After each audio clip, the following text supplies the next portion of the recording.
On October 22, 1952, the British colonial governor, Sir Evelyn Baring, declared a state of emergency throughout Kenya in an effort to contain the Mau Mau armed rebellion. That night, dozens of Africans, including Jomo Kenyatta, the president of the only countrywide African political party, the Kenya African Union, KAU, were arrested, later arraigned in court, and convicted of managing or assisting to manage the Mau Mau. After their jail terms, they would be held in detention and would be out of political circulation for nearly a decade. Aged only 22, Tom Mboya was one of several men who moved in to fill in the political leadership vacuum that the arrest and detention of Kenyatta and other KAU leaders had created.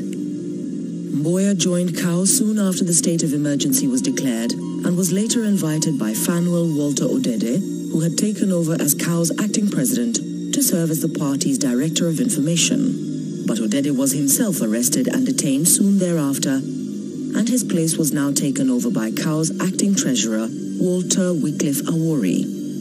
Mboya would move up to fill Awori's acting treasurer's position, but it would be only for a while, for on June 8, 1953, KAU was banned.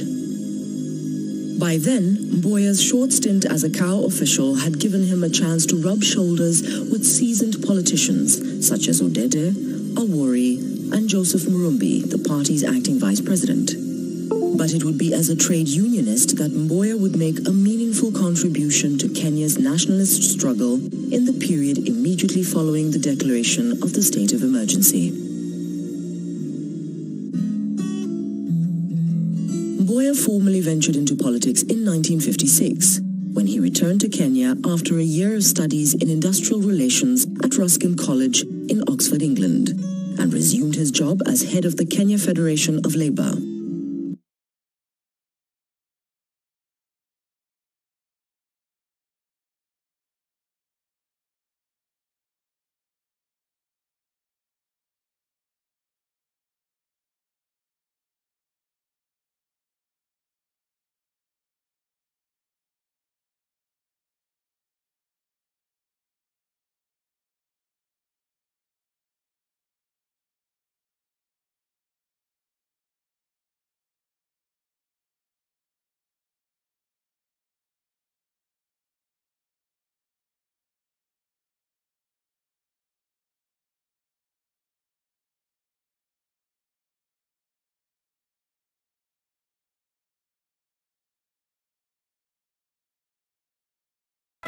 Bandzoogle makes it easy for musicians to build a stunning website in minutes. Just choose one of our many musician-ready website themes or design your own from a blank template. Drag and drop to add your content, customize your site with our design tools, choose a free domain name, and share your site with the world. With Bandzoogle, everything you need to promote and sell your music online is built in. You can add media to your site like music, photos, and videos, reach out to your fans directly with our blogging and mailing list tools, track your fan data with our built-in comprehensive reporting system, and sell music, band merch, and tickets to your shows, all 100%.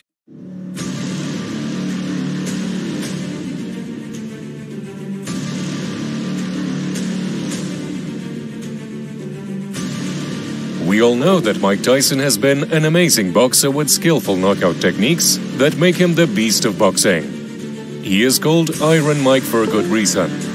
After Muhammad Ali, he is the only boxer that has taken boxing knockout techniques to a whole new level. In this episode, we'll see the 5 fights when Mike Tyson looked truly invincible.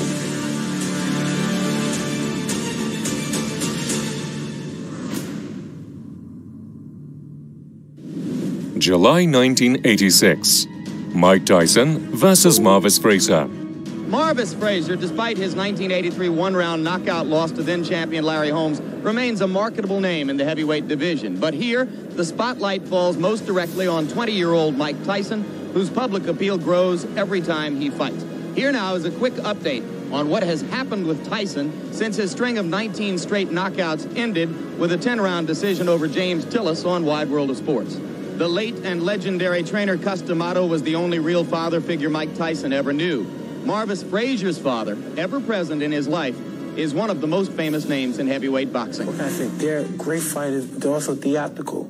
You know what I mean? And that's great when people look at fighters who have the reputation of being like, their stereotype as being just straight ahead, you know, just fighting and that's all. And these guys, you see guys like this, flamboyant and everything, and it catches your fancy, you know what I mean? But with me, it's not my nature to be a friendly guy. You have a father training you, there's that tense emotion that you're always trying to do best for your father. But then on the other hand, you know, you always have that encouragement to keep you going when times seem kind of hard for you. Joe keeps a watchful eye on his son, as his father did for him back in Beaufort, South Carolina. It's a special responsibility. That's a broad word, man. What you said, father. It's like, you know, there's a lot of daddies in the world. This was me right after I started my business. You see, starting my business, that was easy, but maintaining it, that was chaos. We tried a combination of apps, software, and other solutions just to find out that these solutions were actually adding to our workload. And that's when I found Bitrix 24, a free all-in-one business solution designed to make running my business easier. Bitrix 24 lets me manage my team, projects, and clients all from a single platform. Since we started using Bitrix 24, the chaos is gone, and I can get back to the best things in life. Oh, and did I mention Bitrix 24 is free?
Today.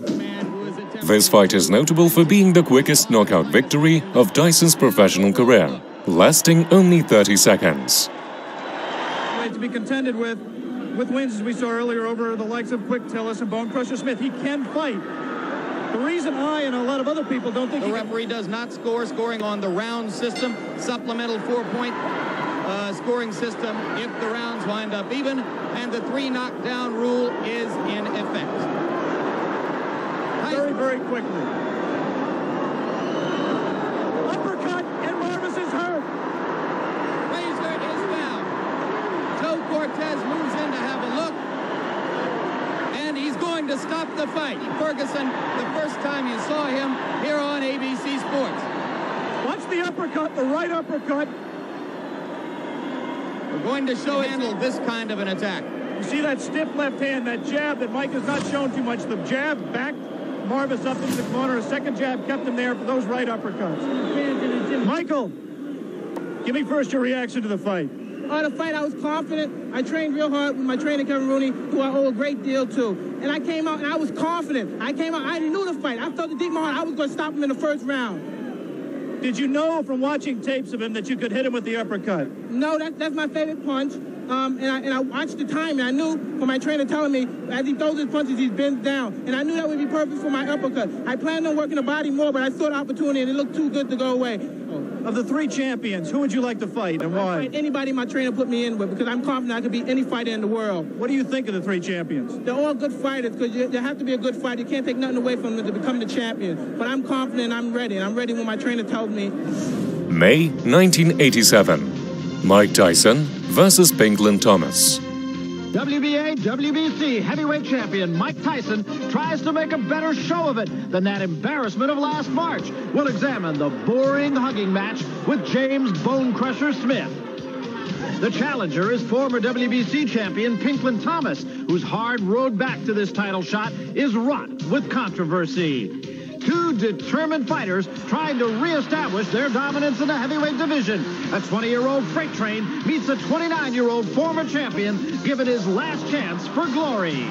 I'd rather be knocked out than go to a fight like that, have to hold and, show people that show them that your emotions, that you're frightened. And I want to perform because the last fight, the Tyson and Bone Crusher fought was a waltz, and I don't plan to do the waltz. Anybody that takes the Bone Crusher Smith fight seriously and looks at it and say, well, this is Mike Tyson at his best, and this is the fighter that I expect to fight when I fight Mike Tyson, they're going to be in for a lot of trouble. I think that Tyson's so used to going in and racking guys on the chin and knocking them cold.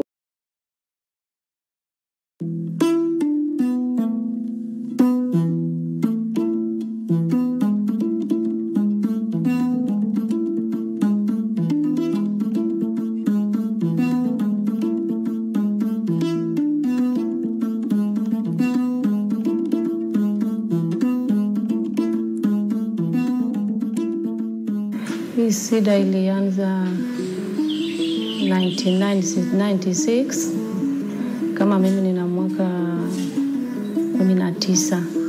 Ilianza kama nilizaa mtoto wa kwanza. Sasa hii nina mwaka 41. Hii fistula ni ngumu kwa wamama kama mimi. Kwa soko ni SIDA, kwa kanisa ni SIDA. Hata kama niko nyumbani nilikuwa na SIDA. Za zingine ulitaka kwenda kwa choo, unasikia haja kubwa, unakaa. Za zingine unakula, inakuja na unakaa. Watoto walisema, "Ai mama, ni nini baya na wewe?"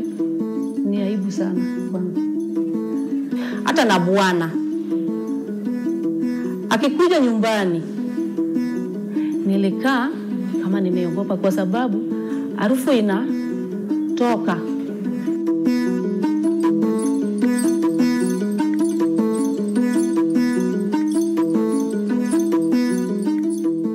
Nilisikia kwa radio kama matibabu ya fistula ya bure inatumika Jaramogi Oginga Odinga. Nilipeleka kwa operation na sasa hii nimepata nafuu. Nimepata aibu kubwa tangu nilizaa mtoto ya kwanza mpaka sasa. Sasa hii niko sawa.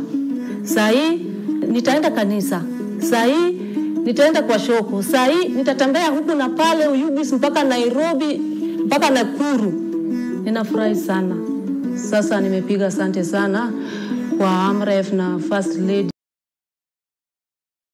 Walking away, I think Smith just proved a point that, the kid is not invincible. I'm always there to fight. I'm always there to get the people their money's worth. He holds both the belts. So I respect him. I have to respect him because he's a champion.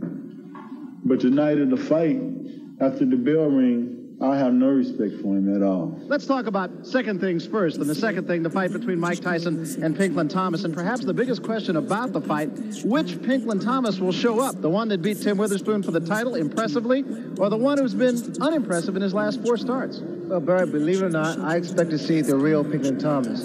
I think Thomas's biggest handicap is the fact that his consistency as far as his attitude and his concentration in the ring. In the past, he's always concentrated on other things outside the ring.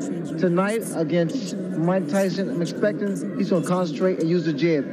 Thomas was the number 1 in WBC and the number 3 in WBA ratings. New York, and as he put it, I got my head chopped off by Kevin Rooney, his trainer. So we'll see if he learned anything, and we'll see what he brings to this dance. And you see that he has no robe. Okay, Tyson, Thomas, you're going to box for 12 rounds. You know the rules of boxing. Avoid using any kinds of foul. Don't throw any punches during the break. Is that understood?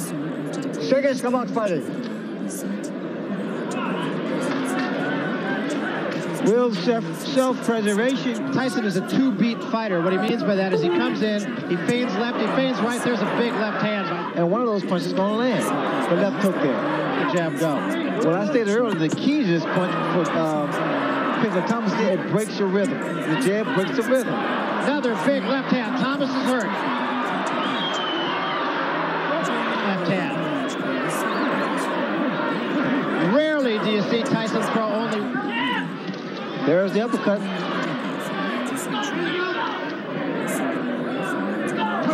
And a big left hand right on the jaw of Pinklin Thomas. Thomas is in all kinds of trouble. Still 30 seconds to go in the round. He said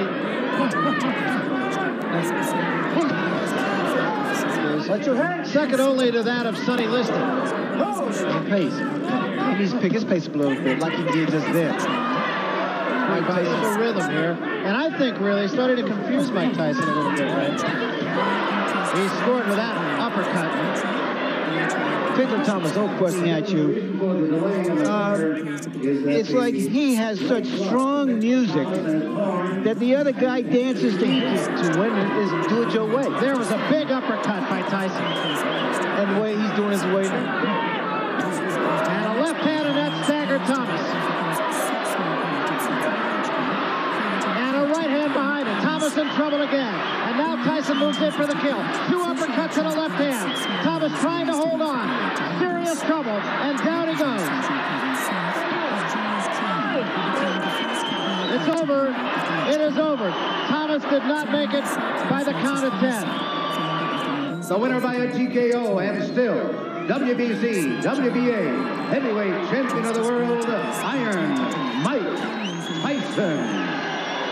And let's go up to Larry Merchant now, who is with the winner, Mike Tyson. Larry? Good fight, man. Good fight. Thank you. You're a great fighter also. It's my pleasure to give you a shot at the title. But you deserve it. Answer this question, bro. Let me start again. It looked like it was much tougher than it was supposed to be up until the end. Of course, but I saw in previous fights he would get tired, and I said if I knock him out early when he's tired, he won't have no defense, and it'll be spectacular. And I know he would get tired somewhere around the 7th round, because I saw in the last 2 fights he was gasping for a little air. Well, I was impressed with the fact that Mike Tyson all of a sudden went back to what got him there. Power, relentless pressure, and not letting up. I think sometimes Mike, in the past, have become too cautious. But his biggest factor is staying aggressive and being tenacious. May 1986. Mike Tyson versus Mitch Green. Ray, the legend of Mike Tyson The man might have just become a little bit more mortal. He went 10 rounds with James Quick Tillis. What's the pressure like on him? You went through pretty much the same thing. I tell you, Bert, I would prefer to fight an opponent than to deal with the pressure. It's really tough because, see, the fans, high expectations when to celebrate a fight like a Mike Tyson. It's every day because everyone critiques you in a different way. It happened to me when I first turned professional. Everyone expected me to be champion. I did become champion. But Mike Tyson, I'm impressed with the fact he's only 19 years old and very composed. Well, if he doesn't pose a real threat to Tyson, he definitely poses a challenge. He's definitely the toughest character that Tyson has been put in with yet. And by that I mean just a tough guy off the street. How tough? Well, he asked to fight Mike Tyson. The last time we had that, Trevor Berbick asked to fight Pinklin Thomas. We thought he was crazy, and he went on to pull up a 7-1 upset. Well, Ray, you were talking to him about that. Mike Tyson pressured Green throughout the whole match, delivered some smashing blows to the head and body, and won a unanimous decision at Madison Square Garden. The experience for Tyson, or whether it exposed a weakness, he's always going to have to fight to overcome. They said, both of them said, that he didn't double up. He just was a little bit lazy, especially in the later rounds. So we'll see what he does about that against Mitch Green. Well, Mike Tyson told me the fact he was somewhat a little reluctant to go full steam because he was going 10 rounds. I had that same experience when I fought my first 10 round in Baltimore. It's similar to Joe Frazier. Always aggressive, right in front of his man. Now we see some head movement by Mike Tyson. That was about a 3-punch. That Mitch Green makes is the fact that he doesn't close down your maneuverability.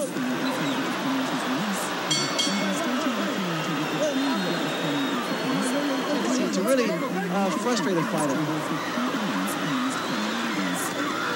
Good left, Mike Tyson. Tyson's arms are shorter, so he's able to throw quicker shots. There's the left hook I was talking about.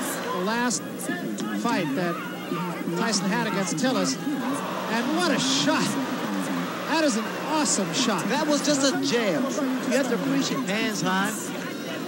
He works his way in. That was a right hook. Can be learned in talking to some of the people he fought. Look at here, look at here. Just laughing at him.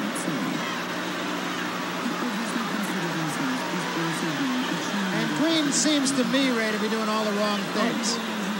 That's very good body movement. He's getting tired. You got to throw punch. At full speed. Look at here. You can tell that he is not concerned about going the distance. Throwing those shots, combinations. Trying to tie Tyson up. And a couple of good shots by Mitch Green. His best rally of the fight right here. Look here. No. He's caught Tyson 4 or 5 times. And Tyson, for the first time, seems a little bit puzzled by Tyson. Tyson said one time, he said, I understand anatomy. Here again. Oh, what a left hand. That seems to be something that runs through all of Mike Tyson's opponents, that they all. You want to see a very aggressive Mike Tyson. Another day in the classroom. Big left hand to end things. For the winner, for his 21st straight win and his many fights, Mike Tyson. Your first fight here in the big room at the Garden, were you satisfied with it? Almost definitely. I don't want to sound rudish or anything. I didn't want to knock him out or anything. I wanted to put a lot of pressure on him and make him decide himself whether to give up or not. He wouldn't get knocked out. If he get hit on the chin, he can't see the punch, and he would say, oh, I didn't see the punch, I got knocked out. So I left it up to himself, and as I must say, I must take my hat off. He's a very tough individual. That's a little bit odd. You're saying you didn't want to knock him out because you hit him some awfully tough punches for a guy who didn't want to knock the other guy out. Well, they were tough punches, but they weren't devastating punches. They were rugged punches. Boom. Because I knew he's a professional. And if he would have went down from the punches, that would have been the fact that he gave it up. May 1986. Mike Tyson versus James Tillis. Tillis was the first man to go to the distance with the prime Mike Tyson in 1986.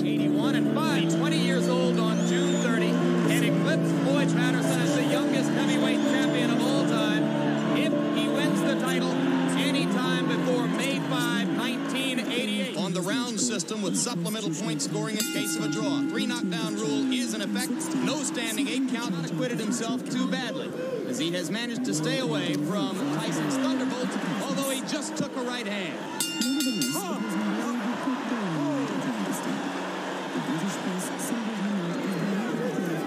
Most people in boxing, if they're looking for a way to beat Mike Tyson, believe it will be done by a fighter until it's knocked down two of them.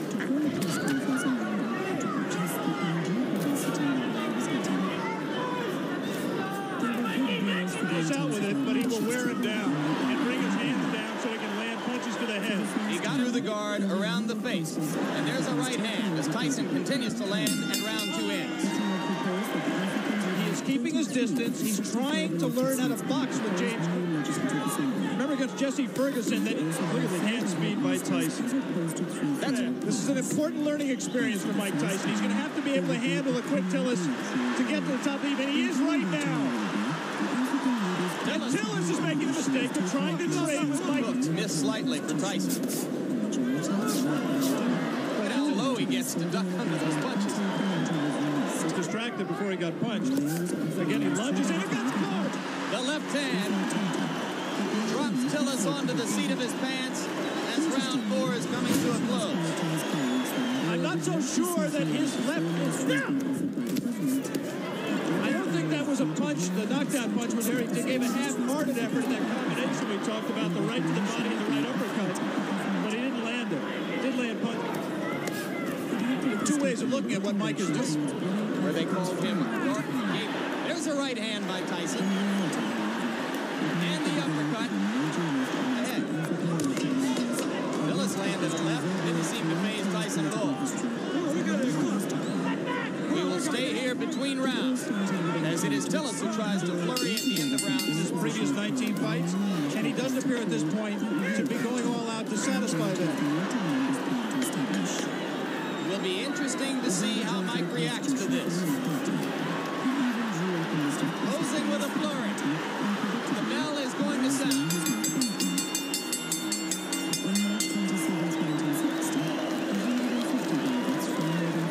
Smile on the face of Bo Williford as he steps into the ring for 19-year-old Mike Tyson. Moved the record now to 19. We're making 20 wins, no losses, 19 of them by knockout.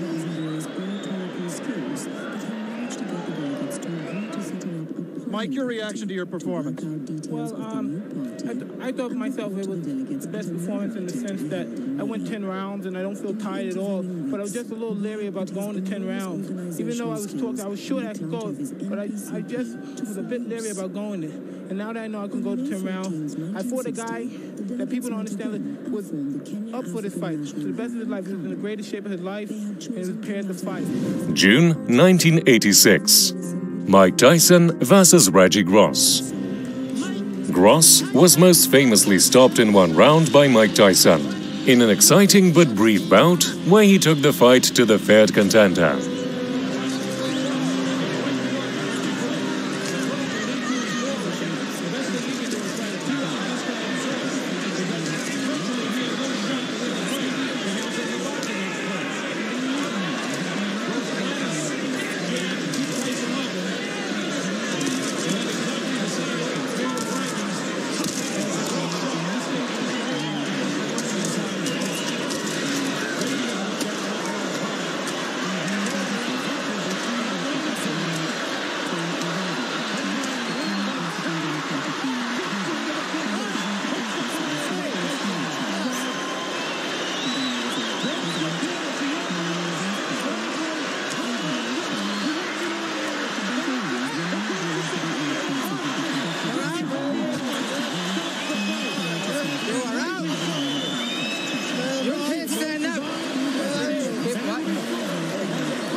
for the opportunity. Tyson is mad now, and he shows it by dropping Reggie Gross with a vicious left hook to the head. After that, Gross was able to get up a different angle for him. Johnny Lobianco stopped the contest at 2 minutes and 36 seconds of the first round. The winner is still undefeated, Mike Tyson.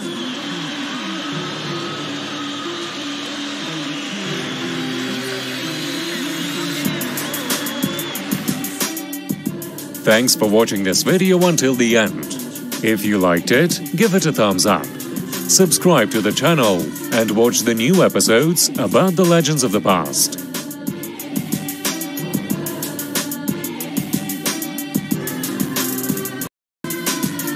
Constitution for further efforts to secure his release. Kenyatta was released. Lewis 13-2-1 in championship fights.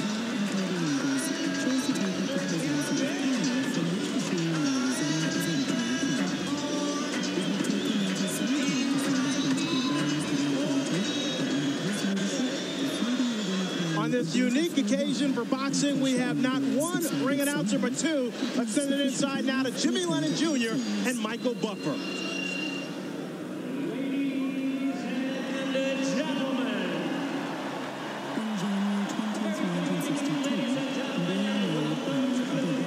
Memphis, Tennessee. It is time for our historic night of boxing and our long-awaited, much-anticipated featured bout of the evening. This bout coming away is brought to you by Lion Promotions, Main Events, and Fight Night, Inc. in association with Prize Fight Promotions, as presented by the undisputed King of Beers, Budweiser. Tonight here in Memphis, Tennessee, we will turn the page to another chapter in the history book of boxing legends. Ladies and gentlemen, this is the main event. 12 rounds of boxing for the linear, legitimate, and universally recognized, undisputed heavyweight championship of the world.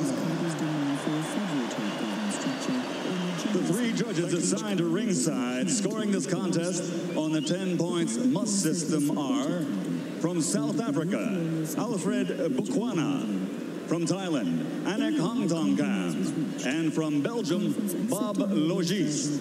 And when the bell rings, your referee in charge of the action from the United States, Eddie Cotton. All right, fans, here we go with the main event of the evening. And now, ladies and gentlemen in attendance and boxing fans joining us around the world, the time for talk is over. The time to fight is here. It's the time we've all been waiting for. Live from the Pyramid in Memphis, it's fight time!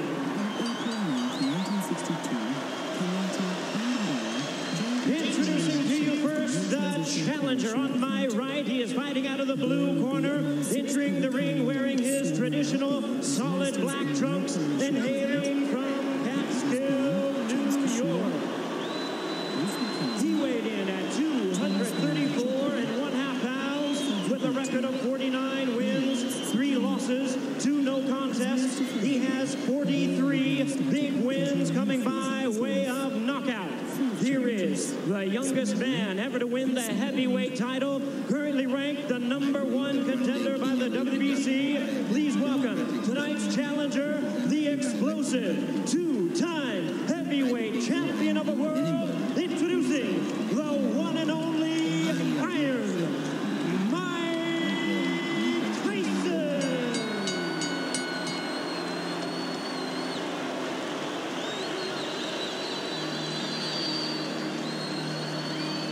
And hiding out of the red corner, wearing white, trimmed with red letters, and officially weighing 249 1/4 pounds. He captured Olympic gold in 1988. Now, as a professional, he has 39 victories, including 30 knockouts and 3 world titles. He has 2 defeats and a draw, all by way of rematch have been changed to victories, making him one of the few men in boxing history to have virtually defeated every man he has ever faced. Ladies and gentlemen, from London, England, presenting the three-time world champion, the linear, legitimate, universally recognized, undisputed heavyweight champion of the world, Lennox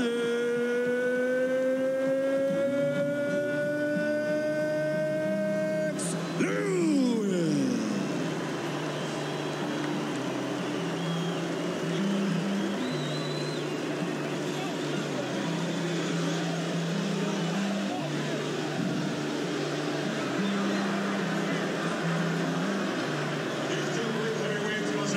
Step forward when the bell rings. Only one will be Destiny's hero.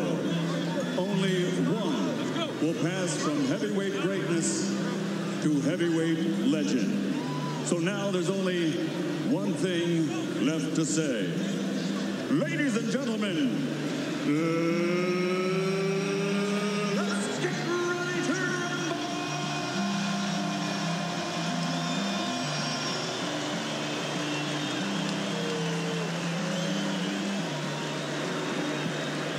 We've had two announcers. I wonder if we're going to have two bells when this fight finally starts. Well, you don't want to have two punchers too cautious. And that's what can happen when you have dynamite punchers. They are both too careful.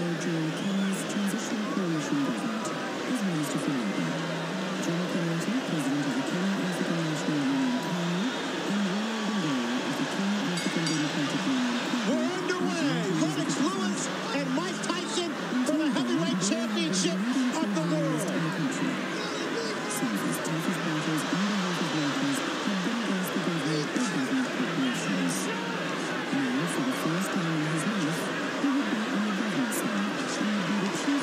Tyson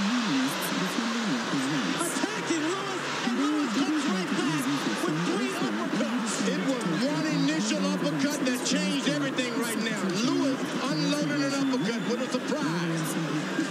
Lewis ripping from down low, and Tyson tries to counter, and Tyson unveils the quick left hook. It's what we expected in the opening moments. I'm surprised Tyson is able to hit so easy with an uppercut. There was no missing.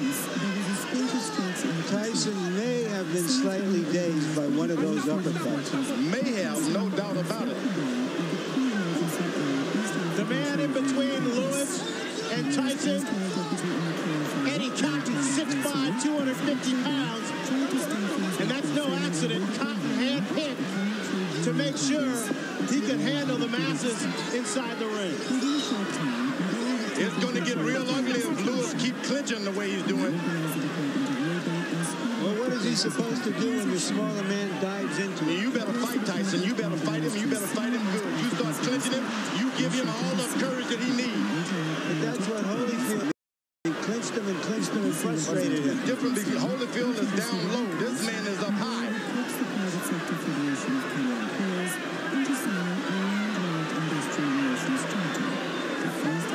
Good short right hand inside by Lewis. Now, Tyson is looking at the referee already. Tyson with a wrap to Lewis's midsection. That's what Castellano specializes in. Go to that body, go hard. Then make your man afraid of what's going to happen on top. Go hard to the body. Took all of the anger, slowed him down already by wrestling and tying him up.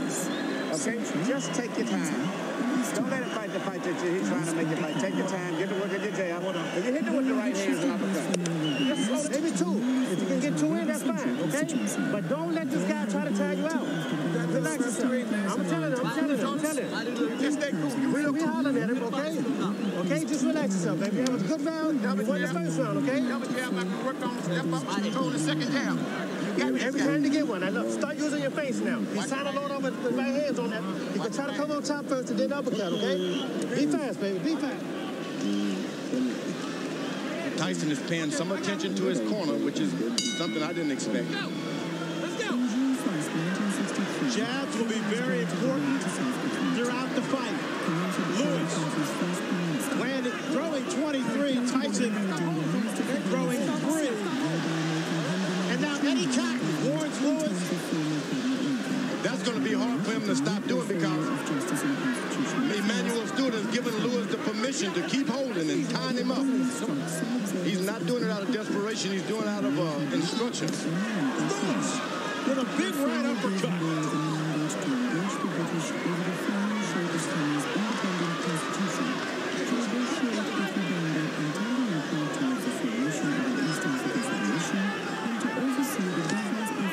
Now Tyson able to get in a left jab. That's not what you want to see.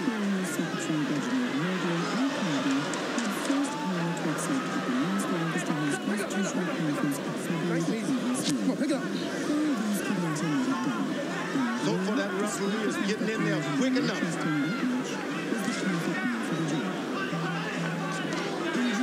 Lennox Lewis pushed Tyson away that time. That's what you got to do. Push him away. Lewis seems to be concentrating on firing his right hand with uppercuts. There's another one. And right afterwards, a hold. Go to point. Stop holding. You're holding. All right, you got to stop holding. Come on, let's go. All right, let's do it. All right, go. Eddie Cotton asserting his power in the ring. Lewis hung off with another right. Tyson's only got in one body punch.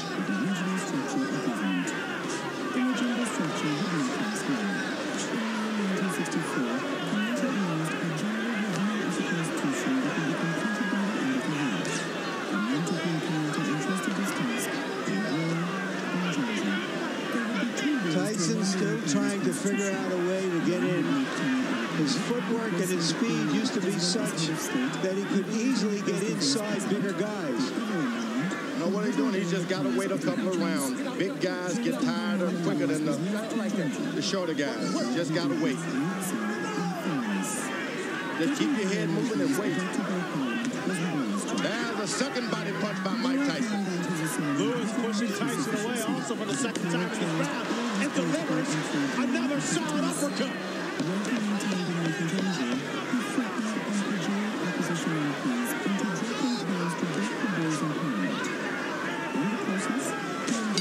But it's Lewis.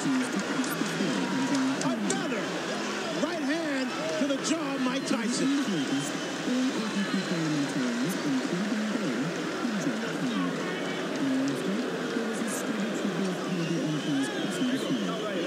Okay, look, champion, look, listen to me. Remember I told you, you cannot let this man throw too many jabs at you without you coming back to something, right? Okay, look, you started using your face, but you quit jabbing. You have to be in this man's chest. You understand? Make this a very ugly fight now, okay? I want you right at your face. He's slowing down real bad. It's 35 that round. Left hand. Keep your hands. Work the jab. The jab is pumping now. The jab is pumping. That's what you're waiting for. Right there. Keep your hands up, baby. Keep Fight the masterpiece that round. You're on your way. Mouthpiece. Here you go. There you go. On your way, baby. George, Lennox Lewis has been holding his hands very low. Is he inviting a disaster? Well, Tyson is real low. You got to put your hands down where your man is. And he's not doing it. Just that if you're up too high, you can't get that shot in. That's the danger of fighting a taller guy. But he's doing an excellent job of out-jabbing him now and being cautious. Tyson is desperate. Total punches in round two, according to CopyBot Punch Stat. Lewis 22 of 40 for 55%. Tyson 7 of 35 for 20%. Going into this fight, everybody thought that Mike Tyson had the stronger jaw. He has certainly shown a strong jaw in this fight because he has taken some solid shots so far. He's allowing Lennox Lewis to just move around the ring and do whatever he wants.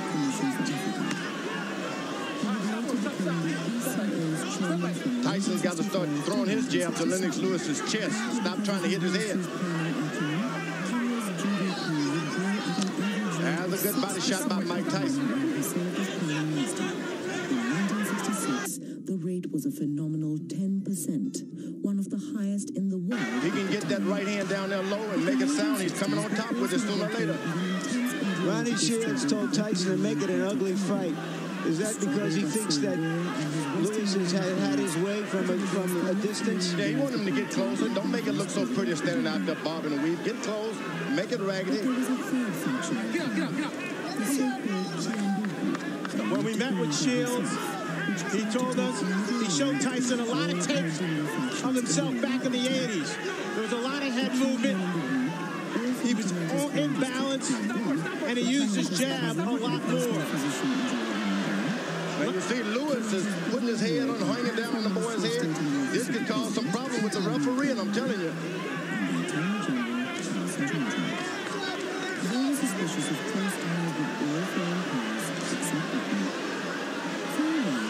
Excellent jab by Lewis, and a hold. This starts working on the back when a guy keeps leaning on you. Whoa! Music by Tyson. Tyson comes up with his left hook, and there's a cut. And there's a cut on the right eye of Tyson, it appears. They butted head there for a second.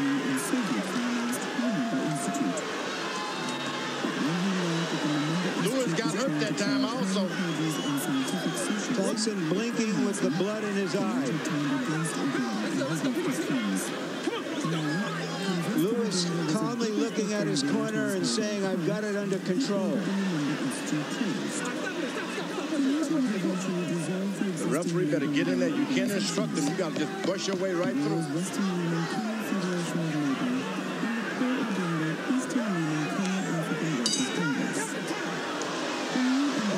Dr. Ira Trocchi in Tyson's corner will go to work on that cut. Listen to me. Tyson, get his nose. Enough. Listen to me.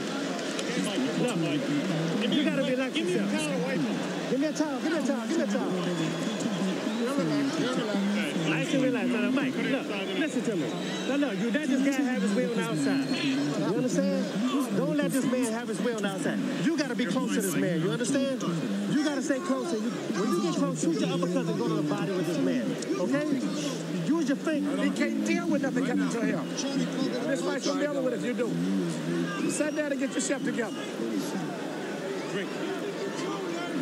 You can't just be retentive to do this shit and do this. And shoot that damn uppercuts off. The man is tired. Here's Lennox Lewis's jabs as he has his way from outside. And that first jab there may have caused the cut. Lewis averaging 25 jabs per round. When he throws that number, he's very dangerous. Let's bring in Harold Letterman to see how he has the fight scoring through 3. Okay, Fred. 29-28, 2 rounds to 1. Lennox Lewis. Fred, I just looked over at Eddie Cotton, and he signaled to me that the cut was caused by a punch, not a headbutt. So if this fight gets stopped because of that cut, Lennox wins on a TKO.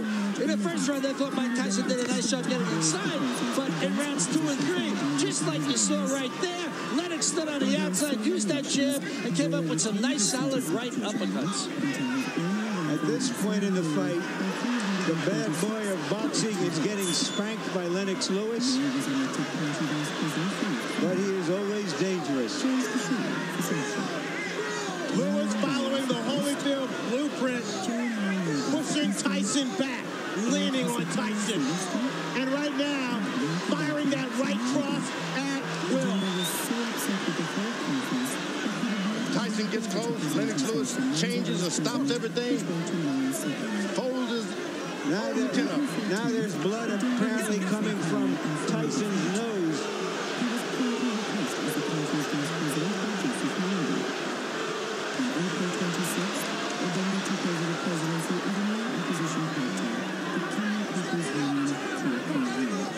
The difference tonight is too much holding for Tyson. This guy's done too much holding. Lennox Lewis has been holding too much. George, he's also been punching the crap out of him. Tyson doesn't even know where he is about now. Better get desperate.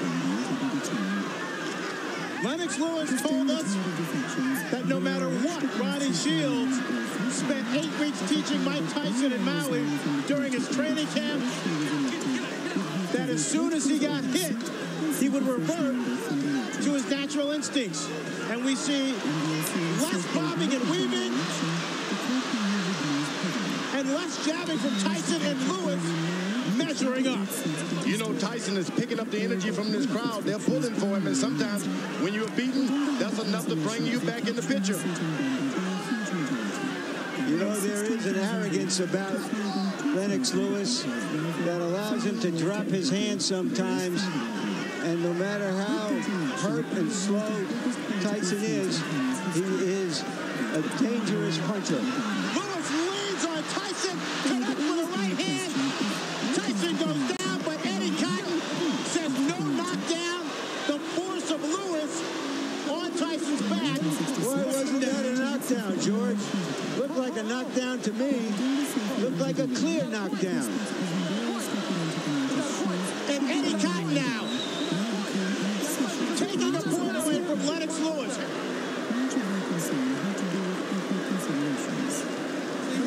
Like this, and you still doing this shit. Don't turn it back in. Get this motherfucker out of you, man. You fuck around and get caught with some crazy shit. Step it up, the man is finished. Put them shit together, baby.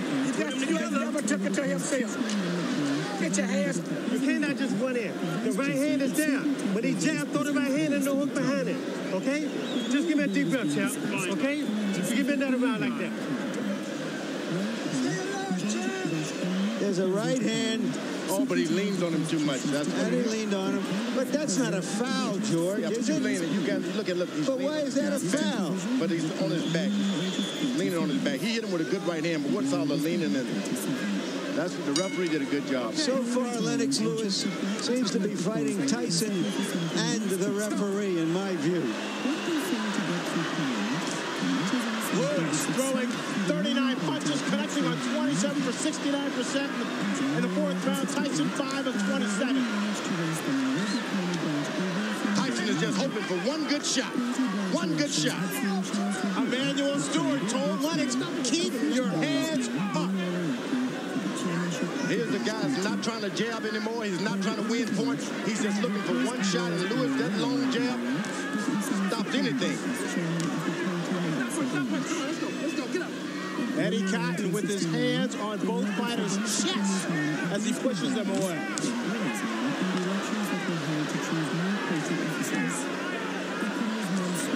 Tyson just can't find the distance. Now he goes leaning on his head again. If he goes down by a shot, the referee's still going to get him. But he's lowering. Tyson's lowering his head. Tyson looks worn out. He is. Tired. He is. Once again, Eddie Cotton is what...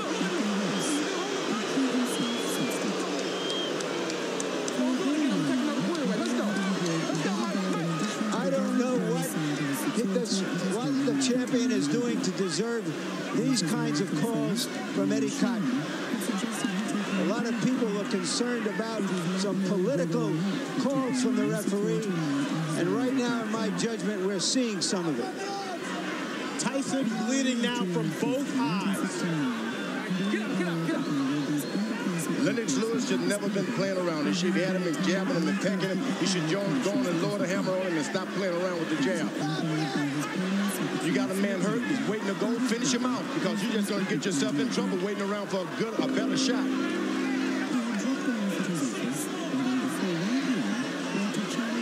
Tyson is out of the fight. You don't want to let him back in the fight.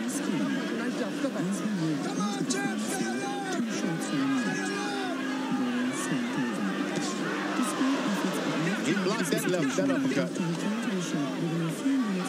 Lennox Lewis is playing around too much. Put the right hand on the man.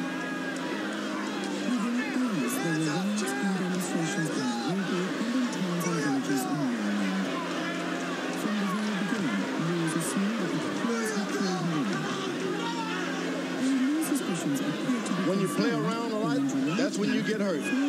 He's winning his fights hand down. Just won't throw that power shot. Lewis going almost exclusively to the jab here in this fifth round. looking for opportunities to set up his right. Now Tyson jabs right back. A big round for Lewis.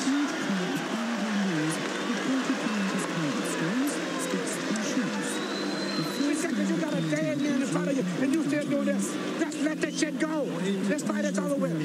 You gonna fuck around and let him catch you with some shit if you don't watch. That man is dead out there, but he wants to quit. And you out here playing. No.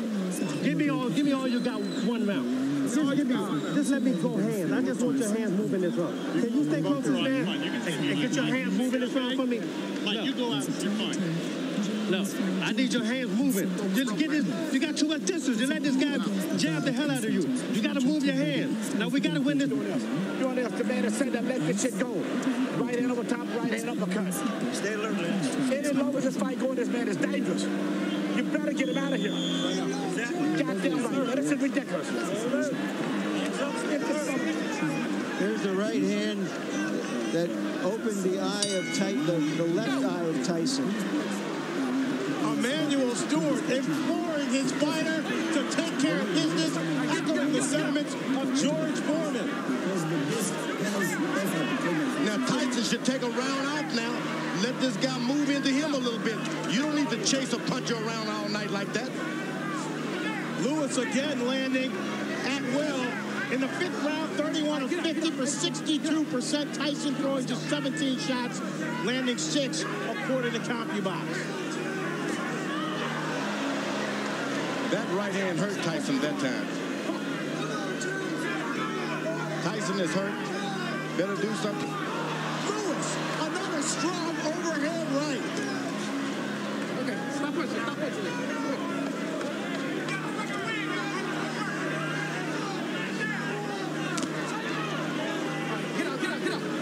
Lewis is doing, he's covered. He's not dropping his head at all.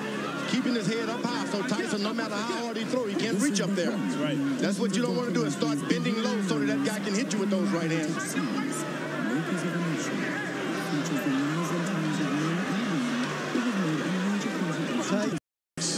Very tired. You better believe he's tired, and he's hurt. But he's a puncher.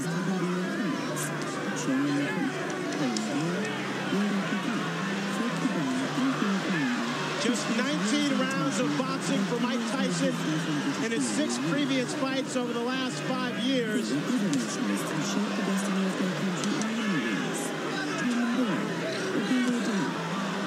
The lack of stamina may be showing up.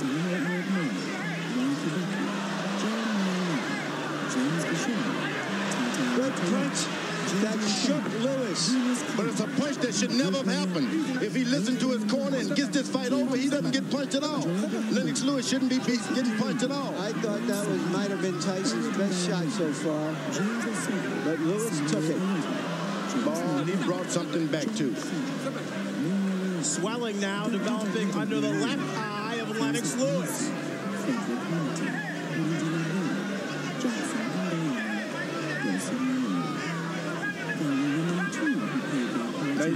Tyson slows down. Don't charge him. Just slow down. Keep your head moving. Get your win for the second half of this fight.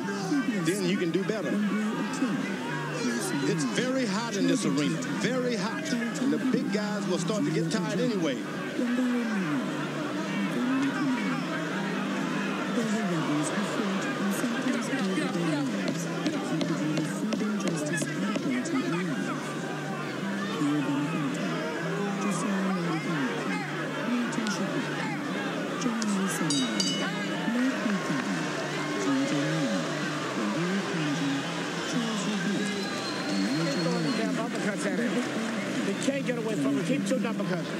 What is this coming up? 7-8. There's no way to where this man should be in here this long. And the longer he's in here, the dangerous it is. You keep working the jab, but you got to add to it. Every time you hesitate, you start to throw the shot, then you hesitate. Let the stop go. The man ain't that dangerous. Finish the shot, go in. And come back with your right hand. You understand? Let your hands go. That's all we're telling you to do right now. Everybody can't talk in the corner. You can do it. One at a fucking time. You can do it. Listen. Mike, don't worry about it. Be fast. You understand me? Fast. Lewis has been throwing right hands, and Mike Tyson has been eating them.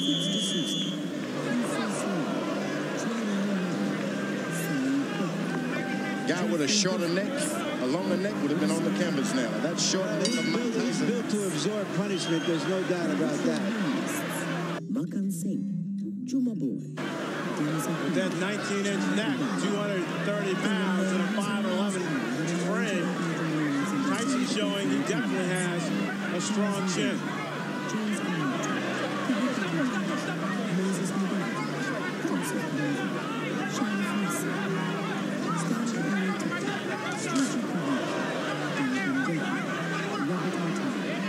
Remember, Tyson has not been able to land one straight right hand yet. It's still there waiting. Still there waiting. Let's bring in Harold Letterman and see how he has to fight this forward. Okay, Fred. All I gave was to Mike Tyson was round one. I mean, 4-1, 1 even, 58, 55. Lennox Lewis. Eddie Cotton just warned Lennox Lewis for using an elbow, or a forearm. But in any case, Lennox Lewis just jammed him to death. A word about that round 4. The judges can't call it 10-8 because Cotton said no knockdown, so it becomes 10-9. Since he took away a point from Lennox, it becomes 9-9, which is why I have, 1 round even in this fight. So 58-55, Lewis. All you have to know is that so far, it's all Lewis.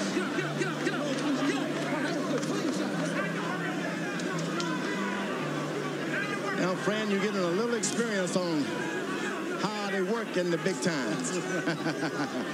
It's jab, jab, and the referee moves in. Now, it doesn't seem like there's anything on Tyson's left hand anymore. The referee, no matter how many times he pushes him away, he just doesn't have the power now. Lewis, clearly the aggressor inside the ring. Using his 250-pound body to exert force on Tyson. Get out, get out. Come on, get out. Nobody would have given Tyson this much credit to just stay in there no matter if the fight is not going his way. He stayed in there, so that's a lot more than we expected from Tyson. He's staying in there. He's bleeding. He's bringing the fight to Lewis. Hasn't backed away at all.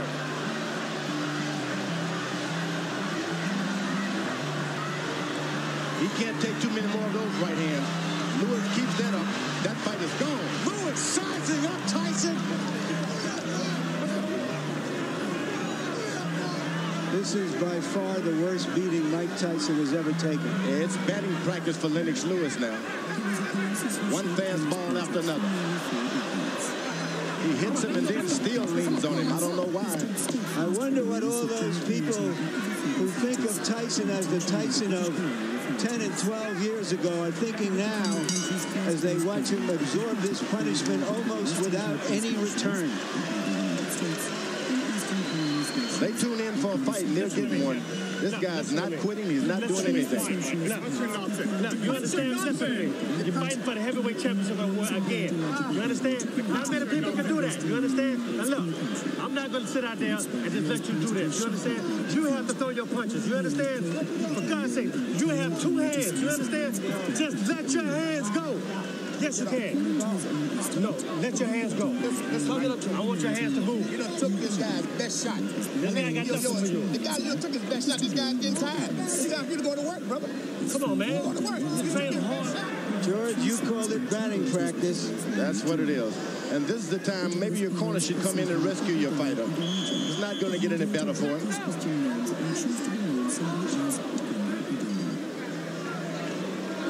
I have an old warrior that's taking a beating like that, and he doesn't show me anything this round. I'm going to throw the towel in myself. I'm going to keep him on the stool. Batting practice numbers that Barry Bonds will be impressed with. 31 of 46 for Lennox Lewis, and around 67% Tyson, landing just 4 punches, throwing only 17. Tyson told his corner he had enough. I believe, George, you're right. He might have been looking to end the fight on his stool. He seems virtually useless now, just taking punishment, maybe looking and hoping to bait Lewis into one punch. Yeah, I would give him the alternative. Look, Tyson, you put up this round or I'm going to stop the fight. I'm not just going to let your brains get beaten out doing nothing. Mike Tyson's stock is falling faster than Enron. Oh, big good right Mike Tyson. If you don't finish your guy off, that's what you can expect. You're not doing anything to him, so he'll do something to you. There's another good right hand. And I mean, he's aiming to come back on that right hand on top. Tyson knows he needs a knockout to win. He's never had a knockout past the 7th round. Lennox Lewis crippling Mike Tyson with a big uppercut, and Eddie Cotton separates the fighter. He's called it a knockdown, thinking that Tyson's knee touched the canvas. I'm not sure I saw that. I don't think I did either, Larry. Lewis unloaded.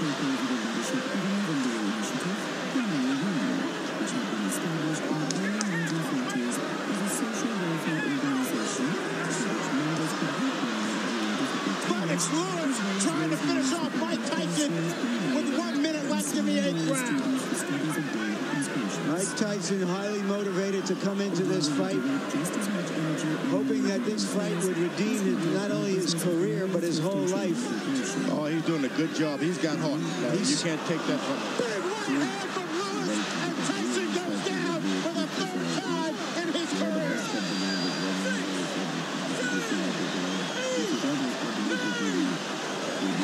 It's over. Lennox Lewis cements his legacy as one of the best heavyweight champions of this era. Nobody should be able to, there's no one in the world can take that from Lennox Lewis now.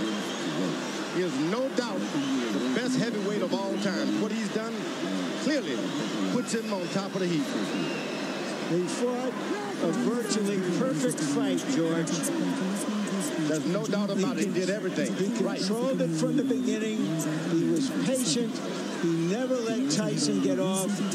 Tyson looked old and slow. And you know, George, when you look back at history, at fighters like Tyson, from Dempsey to Marciano to Frazier, all of those fighters retired at the age of 32. And they were near the end of the rope at the age of 30. This type of fighter has to put so much effort into fighting the way he does that it's hard to sustain it. Where the boxer punchers like Joe Louis and Muhammad Ali, even Lennox Lewis, and Larry Holmes, all were able to fight closer to their mid-30s. It doesn't require that kind of maniacal conditioning to fight that fight. And we just saw a masterpiece of a boxer puncher in Lennox Lewis tonight. All I can say is, that's right. Larry, here's the first knockdown. The knees clearly don't touch the ground. Yeah. Seems to me Eddie Cotton did his best to make this a more even fight than it was. But Lennox Lewis made it an uneven fight. And when you got the power and the reach, there's a knockout right on the chin. But that was just the coup de grace. It had been preceded by a tremendous amount of punishment. George, you talked about power. How's this? 15 of 19 power shots for Lennox Lewis, 79% in the 8th and final round. I'm telling you, this guy, he's a smooth operator and powerful operator. What can you say but 1, 2, 3, and all that? Lennox Lewis wanted this fight to prove that he was the best heavyweight of the 90s. This, in effect, was the last big fight of the 20th century. Let's send it into the ring now for the official particulars.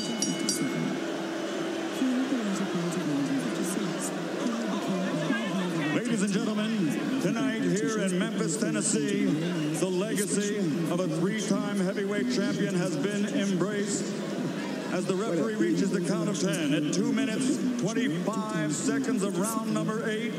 The winner by knockout victory and still the undisputed heavyweight champion of the world, the pride of Great Britain, Lennox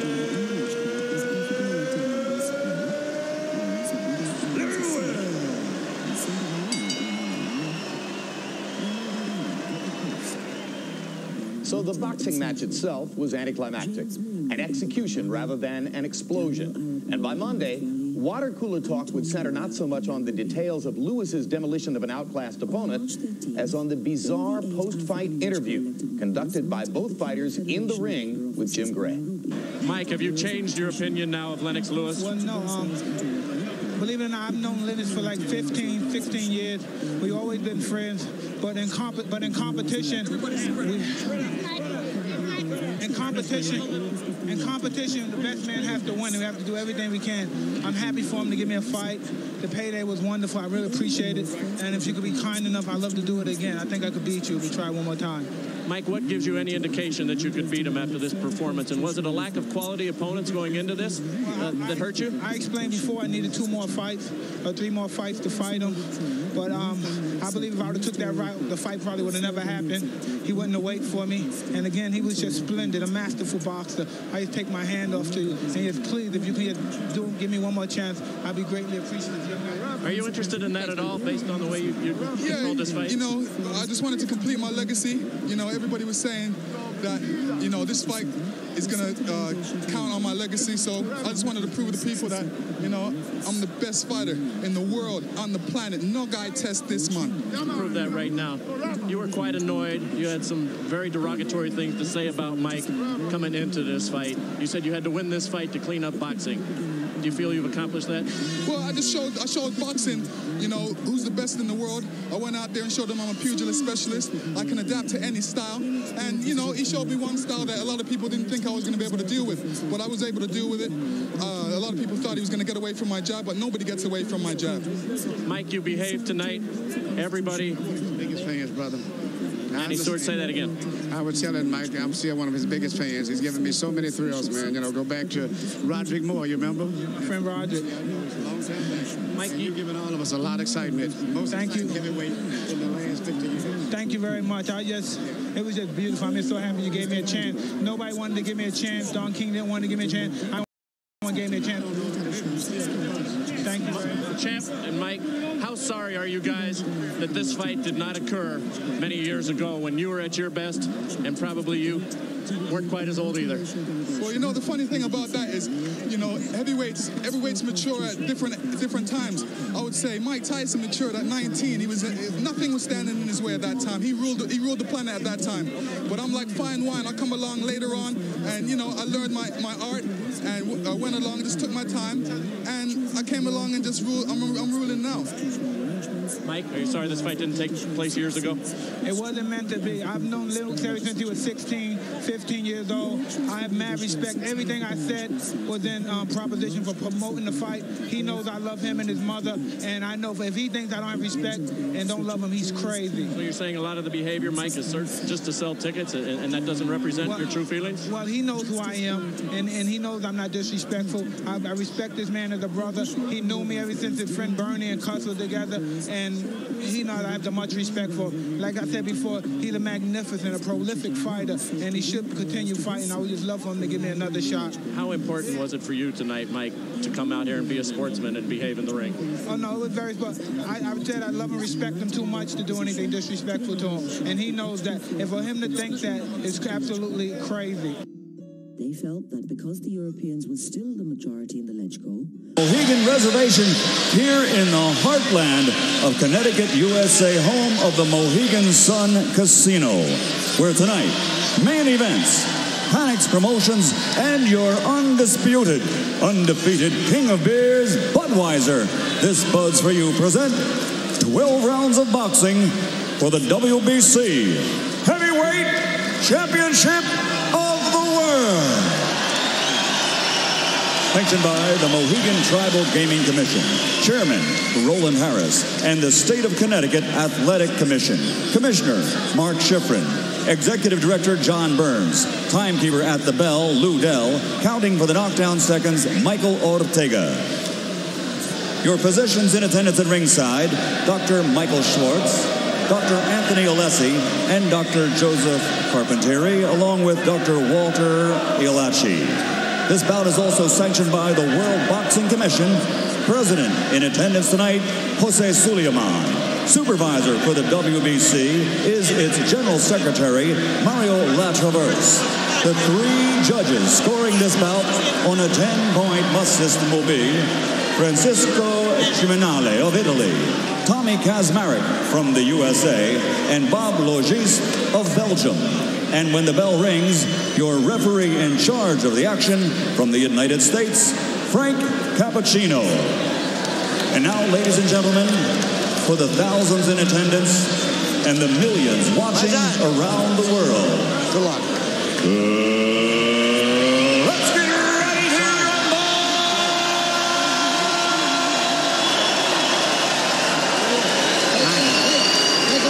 Introducing first, in the blue corner, wearing white and weighing 214 1/4 pounds. He comes to the ring with a perfect professional record, consisting of 27 straight victories, 22 of which are by knockout. He has traveled thousands of miles and waited his entire career for this moment. Ladies and gentlemen, from Zagreb, Croatia, here is the former undefeated European heavyweight champion and the WBC #1 ranked heavyweight challenger in the world, Joko Mavrovic.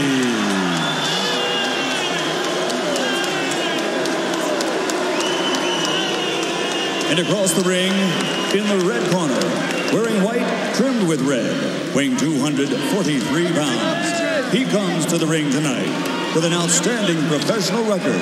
Since capturing Olympic gold in 1988, he has 23 professional victories, 27 by knockout, with only 1 defeat, and that defeat has been avenged.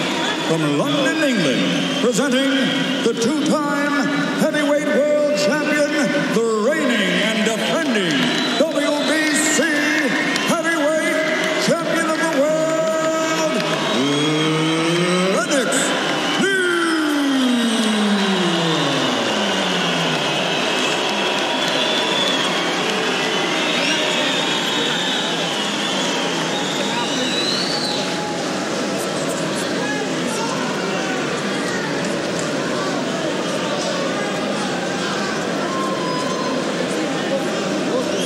Good evening, gentlemen. Both of you were given your instructions in the dressing room. Both of you touch gloves, touch gloves, touch gloves. The buck, I leave it with you. Lennox Lewis might be the best heavyweight in the world, but he also might be 1 punch away from disaster. And it's that perceived vulnerability that makes each of his fights so tantalizing.